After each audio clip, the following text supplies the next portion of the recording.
21 June বিশ্ব সঙ্গীত দিবস। পৃথিবীতে শান্তি ও ইতিবাচক চিন্তাকে ছড়িয়ে দিতে সারা বিশ্বে দিবসটি পালিত হয়েছে। দিবসটির সূচনা হয় 1981 সালে ফ্রান্সে। সে বছরের 21 জুন দেশটিতে ব্যাপক পরিসরে আয়োজন করা হয় ফেট ডে লা মিউজিক বা বিশ্বজুড়ে সঙ্গীতের দিন।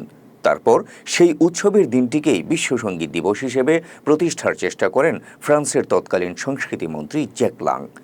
তার ঐকান্তিক প্রচেষ্টায় 1982 সালে বিশেষ এই সঙ্গীত উৎসবের দিনটিই ওয়ার্ল্ড মিউজিক ডে হিসেবে পরিচিতি লাভ করে।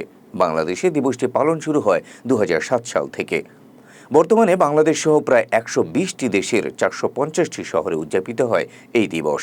এবারের বিশ্ব সঙ্গীত দিবস উপলক্ষে বিশেষ অনুষ্ঠানমালার আয়োজন করেছে বাংলাদেশ শিল্পকলা একাডেমি।